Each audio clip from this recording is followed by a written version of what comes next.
BJP का मंच सजा हुआ था। मंच पर बीजेपी के बड़े बड़े नेता मौजूद थे और उसी मंच पर बिहार में कायदे से अभी तो आचार संहिता की घोषणा भी नहीं हुई है। चुनाव कब होंगे, चुनाव की तारीखों का ऐलान भी नहीं हुआ है, लेकिन उससे पहले ही बिहार में जीत की शुभकामनाएं दे दी गई। चुनाव की तारीखों के ऐलान से पहले ही बिहार में बीजेपी के नेता को जीत की शुभकामना दे दी और इसको लेकर के ऐसी मारामारी मची कि लोग कुर्सी उठा उठा करके चल पड़े। और बिहार में ये खूब देखा जा रहा है कि माहौल गर्म बहुत है। और सबसे बड़ी बात यह है कि इस मंच पर बीजेपी की राज्यसभा सांसद वो मौजूद थी और इसी मंच पर बीजेपी के वर्तमान के डिप्टी सीएम वो मौजूद थे। यानी दो बड़े कद्दावर नेता बीजेपी की जिस मंच पर मौजूद हों, उस मंच से घोषणा की जाए और उसके बाद में मारामारी की स्थिति वहां पर खड़ी हो जाए और किसी तरीके से फिर वहां से बच करके निकला जाए, तो फिर इसको लेकर के क्या ही कहा जाए। पूरी कहानी मैं आपको बताता हूं, लेकिन उससे पहले जरा एक बार ये तस्वीरें देखिए।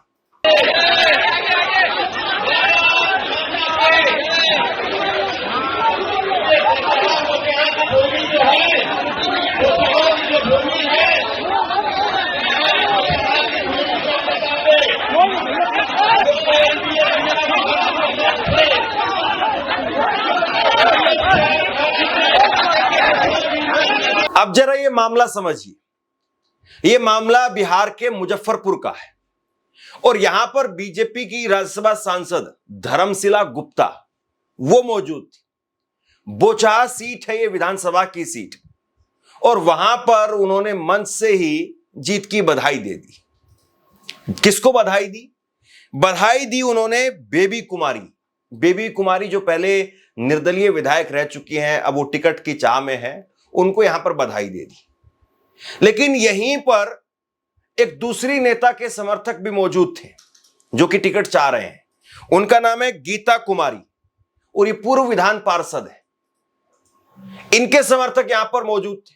जैसे ही मंच से उनके नाम का ऐलान हुआ, जीत की बधाई उनको दी गई, उसके बाद में गीता कुमारी के समर्थक भड़क गए और फिर बवाल मच गया। एनडीए की बैठक में उस वक्त हंगामा होना शुरू हो गया जब भाजपा की राज्यसभा सांसद डॉक्टर धर्मशिला गुप्ता ने मंच से ही पूर्व विधायक बेबी कुमारी को संभावित विधायक उम्मीदवार बताते हुए उन्हें जीत की अग्रिम बधाई दे दी।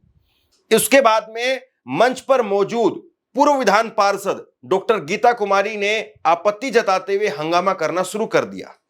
दोनों पक्षों में उनके समर्थकों में नारेबाजी हुई, धक्का मुक्की हुई।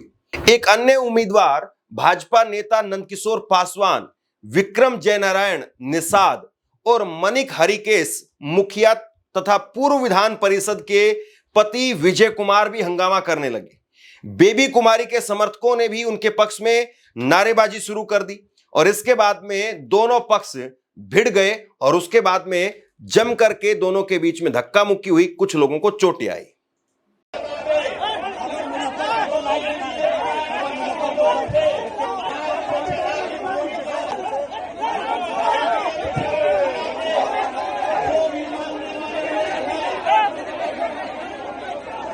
इस भिड़ंत के बाद में पूर्व विधायक का खेमा वो भारी पड़ा।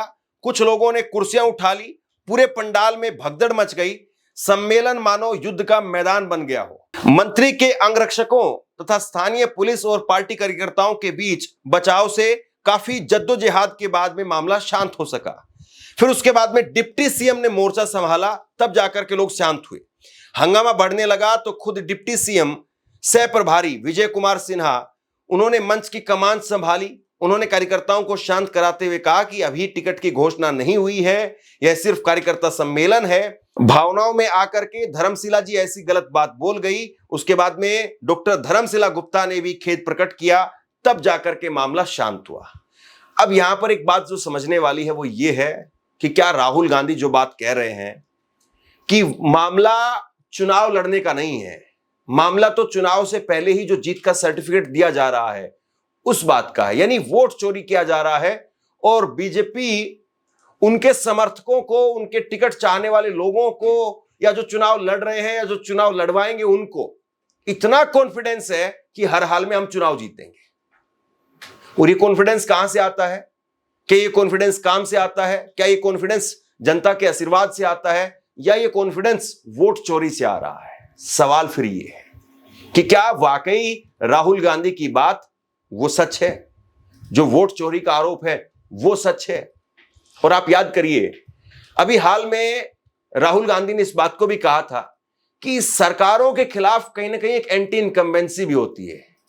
20 साल की सरकार है मोटे तौर पर अगर आप देखें तो नीतीश कुमार की, और करीब 11 साल से डबल इंजन की सरकार है, और इसके बावजूद भी एंटी इनकम्बेंसी दिखाई नहीं देती है।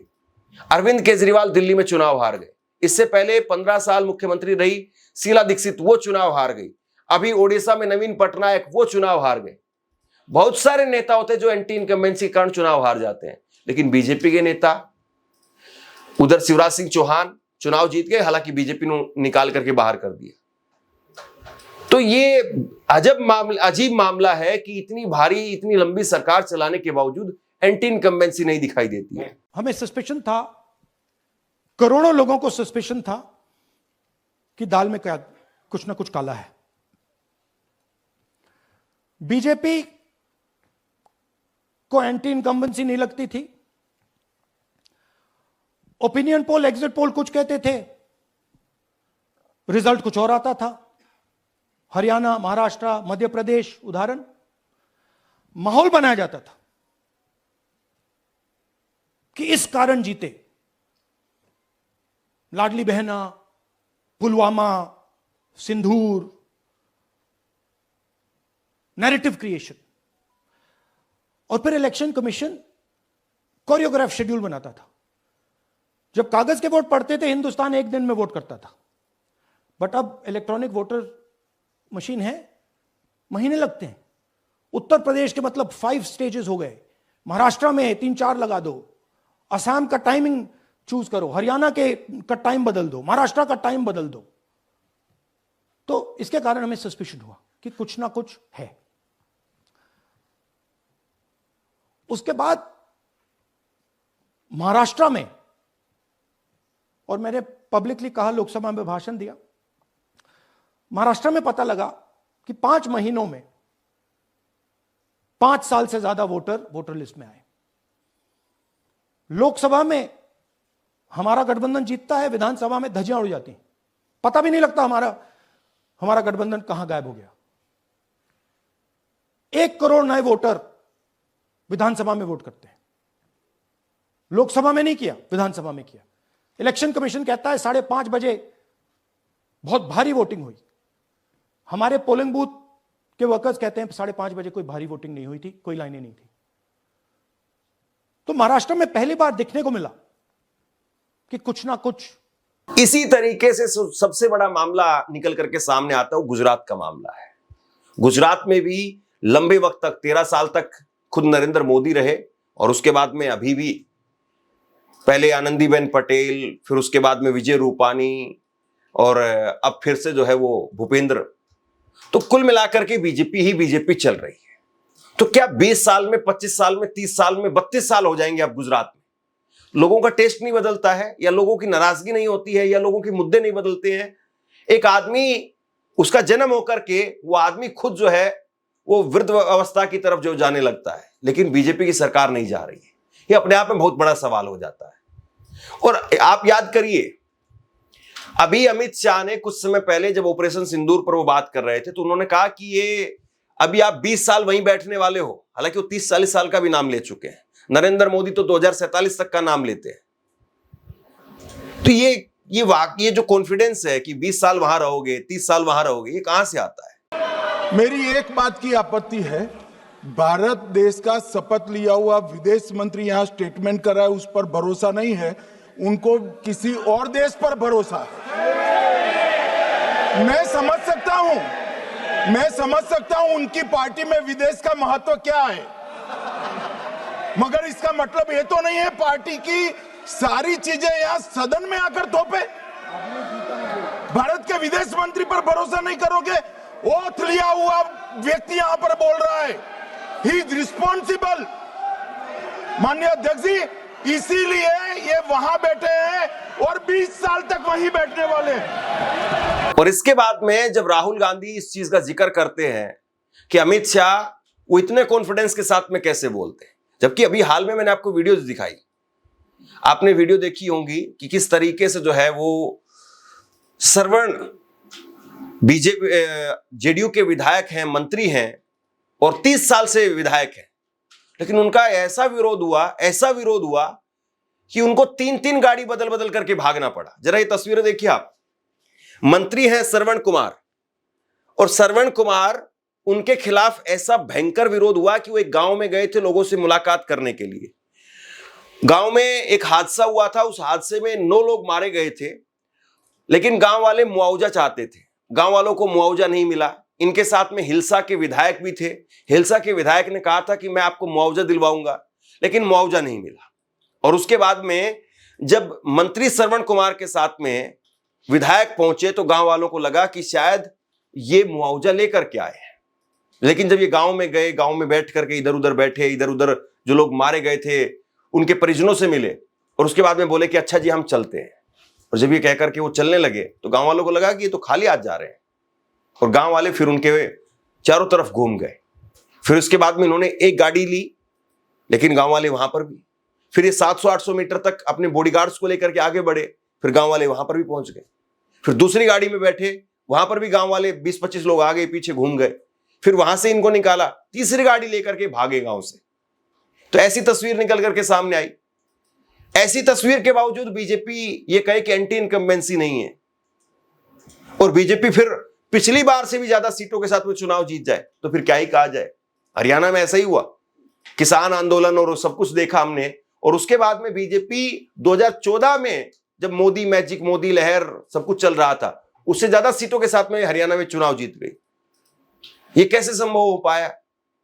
एक तस्वीर जरा और देखिए आप, ये बिहार की तस्वीर है और ये पिछले 3-4 दिनों की तस्वीर है। मैं आपको कोई बहुत ज्यादा पुरानी तस्वीर नहीं दिखा रहा हूं। मंगल पांडे जो कि स्वास्थ्य मंत्री हैं नीतीश कुमार की सरकार में, उनका ऐसा भयंकर विरोध हुआ कि पटना में, बिहार की राजधानी पटना में ही उनको लोगों ने घेर लिया, उनकी गाड़ी के शीशे तोड़ दिए। इतनी भयंकर नाराजगी कि लोग बुरी तरह से जो है उनके ऊपर चढ़ गए, और उसके बाद में आगजनी बवाल तक देखने को मिला पटना के अंदर। क्यों? क्योंकि यहां पर भी 2 मासूम बच्चों की जो है वो मौत हो गई थी, जिसको लेकर के बवाल मचा हुआ था। यानी कानून व्यवस्था का मुद्दा अगर आप देखेंगे तो वो लचर है पूरा बिहार में। एंटी इनकम्बेंसी वो दिखाई दे रही है, महंगाई, बेरोजगारी, उसकी वजह से लोगों का जो गुस्सा है, नाराजगी है, वो साफ तौर पर दिखाई देती है। यह दिखाई देता है कि जितने वादे किए गए थे 2014 में, मोदी जी ने कहा था कि मैं आऊंगा तो यहीं की चीनी मिल की चाय पीऊंगा, लेकिन आज तक वो चाय नहीं बन पाई। तो बहुत सारे ऐसे मुद्दे हैं। नीतीश कुमार, उनको लेकर के एक नाराजगी कि भाई ये तो कभी इधर जाते कभी उधर जाते, कोई स्टैंड नहीं है।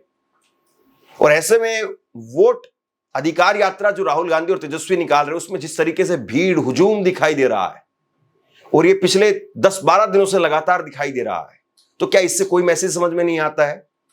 लेकिन सारे ओपिनियन पोल कुछ और दिखाते हैं, चीजें कुछ और निकल करके सामने आती है, और इसीलिए फिर राहुल गांधी कहते हैं कि अमित शाह के अंदर ये कॉन्फिडेंस कहां से आता है। कुछ साल पहले अमित शाह ने बयान दिया, एक बार नहीं अनेक बार, कि अब बीजेपी की सरकार 40-50 साल चलेगी। हाँ, और मैं सोच रहा था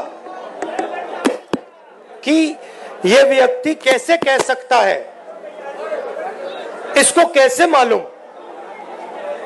कि बीजेपी की सरकार 40-50 साल चलेगी। हम सब राजनेता हैं, जनता क्या करेगी, जनता के दिल में क्या होता है, जनता ही जानती है। तो ऐसा बयान देना कि अब हमारी सरकार 40-50 साल चलेगी, यह अजीब सा बयान है।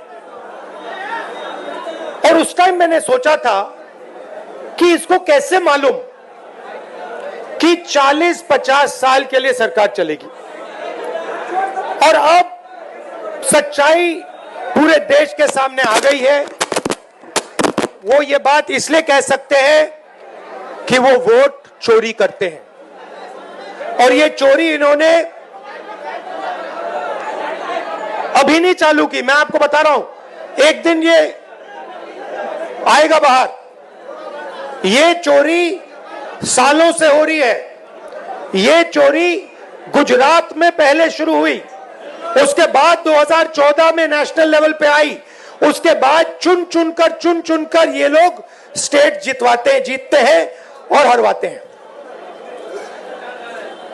और ये बात मैं नहीं कहता था क्योंकि मेरे पास सबूत नहीं था, क्योंकि मैं आमतौर से ऐसे मंच पर मैं झूठ नहीं बोलता हूं, मैं वही बोलता हूं जो सच है, जिसके बारे में मुझे पूरी जानकारी है। इसलिए मैंने बहुत सालों, मुझे लगा और आप सबको भी लगा, मुझे लगा कि कुछ ना कुछ गड़बड़ है। मगर हम जिम्मेदार राजनेता हैं, तो मैंने कहा जिस दिन तक सबूत नहीं मिलेगा उस दिन तक मैं खुलकर नहीं कहूंगा कि वोट चोरी हो रही है। कुल मिलाकर के बिहार इतना आसान तो दिखाई नहीं दे रहा है, ये सच्चाई है। हालांकि चुनाव में क्या नतीजे होंगे क्या नहीं होंगे कहा नहीं जा सकता है, लेकिन बिहार आसान तो नहीं है। और सबसे बड़ी बात यह है, बिहार हर किसी के लिए करो या मरो का चुनाव है। बीजेपी के लिए भी करो या मरो का चुनाव है, आरजेडी के लिए भी करो या मरो का चुनाव है, जेडीयू के लिए भी करो या मरो का चुनाव है, हर किसी के लिए, और कांग्रेस के लिए भी। क्योंकि कांग्रेस को पता है कि अगर इतनी ताकत झोंकने के बाद में बिहार में नंबर अच्छे नहीं आए तो बंगाल में उनका कुछ नहीं होगा, ममता बनर्जी के साथ कुछ नहीं होने वाला, लेफ्ट में फिर ज्यादा भाव नहीं देगी। और फिर असम जिसमें आप चुनाव जीतने के लिए लड़ेंगे, उसमें भी फिर एक संदेश गलत जाएगा कि आप तो हरियाणा हार गए, आप महाराष्ट्र हार गए, आप बिहार हार गए, तो फिर एक संदेश वहां पर भी गलत जाएगा। असम में भी आपकी जो एक तरीके से आप ये कह सकते हैं कि आपका जो पक्ष है वो कमजोर हो जाएगा। तो हर किसी के लिए बिहार का चुनाव करो या मरो का चुनाव है, और हर कोई अपनी पूरी ताकत के साथ में बिहार में चुनाव लड़ता हुआ दिखाई दे रहा है। अब जीतेगा कौन ये तो वक्त बताएगा, लेकिन जीतने से पहले, तारीखों के ऐलान से पहले ही अगर अग्रिम शुभकामनाएं ऐसी दी जा रही है तो फिर इसको क्या ही कहा जाए। क्या वाकई वोट चोरी का कॉन्फिडेंस वो भाजपा नेताओं के सिर चढ़ करके बोल रहा है, या फिर इसको बहुत ज्यादा रीड किया जा रहा है? ऐसी सी बातें आमतौर पर नेता कई बार अपने कार्यकर्ताओं को उत्साहित करने के लिए भी बोल देते हैं, और इसको सिर्फ वैसे ही देखना चाहिए। लेकिन फिर बाकी नेताओं ने क्यों हंगामा विरोध किया? और क्या बीजेपी की राज्यसभा सांसद को इतनी भी समझ नहीं थी कि वो किस तरीके से यहां पर बोल रही थी? बहुत कुछ है। आप क्या सोचते हैं नीचे कमेंट बॉक्स में लिख करके जरूर बताइए। इस खबर को शेयर कीजिए। धन्यवाद।